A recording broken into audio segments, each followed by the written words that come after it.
next gentleman to the stage, one of the best looking guys here tonight, as all of them are. But he's very, very clever, very witty. He's like your own New Orleans, like street psychologist, that kind of thing. Please welcome to the stage the wonderful Stephen Marlbrough.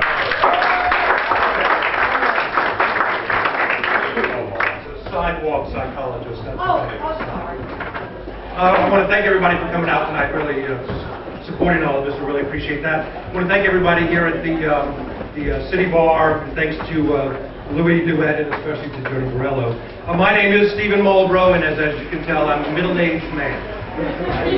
I am a middle-aged man, and it's kind of a funny thing to say because at the end of this month I'm going to turn 53. So that means that I think that I plan to live to be 106. I don't think I have two words for that, which means fat chance. But in midlife, one of the things that middle-aged people like to do is to kind of reinvent themselves. So one of the things I kind of fancy myself as these days is maybe an author. Maybe I can write a couple of books, leave my mark on the earth or something like that before I make my exit. So I'm a little short on content, but I have some working titles that I'm kind of working on, so I thought I'd share those with you. The first title is a book called, it's the Midlife Survival Guide.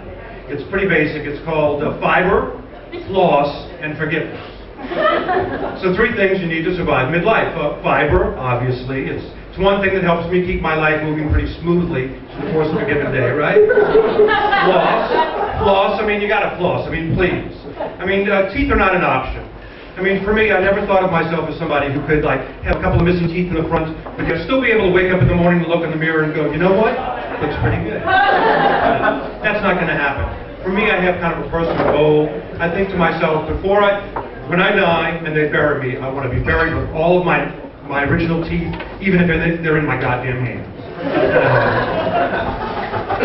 Now, there's another book that I think that I'd like to write. It's midlife attitudes, and it's called Ambivalence, Ambiguity, and Apathy. Now, here are the problems. I want to write it, but I don't want to write it. The topic is so large, I'm not really sure which direction to go in. And when it comes right down to it, I really don't care. Another book I want to write is on midlife body changes. I mean, if anybody here who's in midlife knows, our bodies change and there's really not much we can do about it. The book is very simple, it's very clear, the title says it all. It's called Neck Fat, Belly Fat, Fat Ass. That's pretty much it, yeah. And then there's another book that I want to write, and it's on midlife memory, but for the life of me right now, I can't remember what the goddamn title is. Anyway, say again? Yeah, that's another thing. Yeah, that too, Jodi, thanks. So one of the brain hair ideas that I have in midlife as well is that I've decided I was going to get myself in shape. I mean, don't be deceived. I'm a little thin, but I still need to get myself beefed up a little bit. When I told my family and friends I was going to join the gym, they laughed. Well, now that I've joined the gym, everybody at the gym laughs.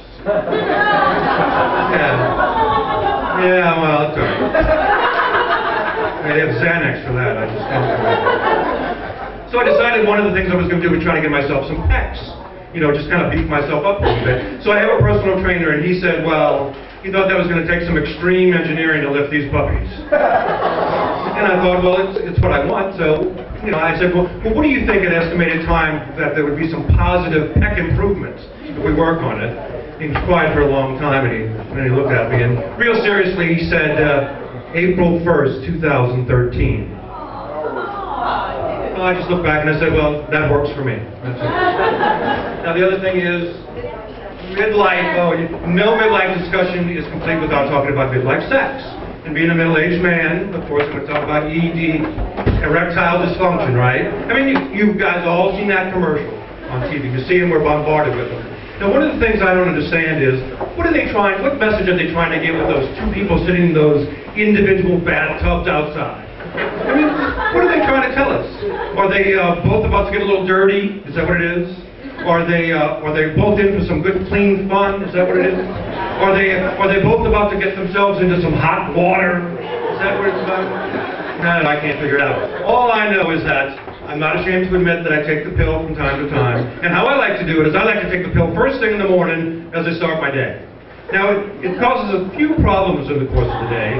As I'm driving around my Toyota 4Runner, as I'm running my errands, the hatchback pops open unexpectedly every now and then. And when I'm at home and I go near the kitchen, the garage door opens up automatically time after time. I still can't get the goddamn thing down.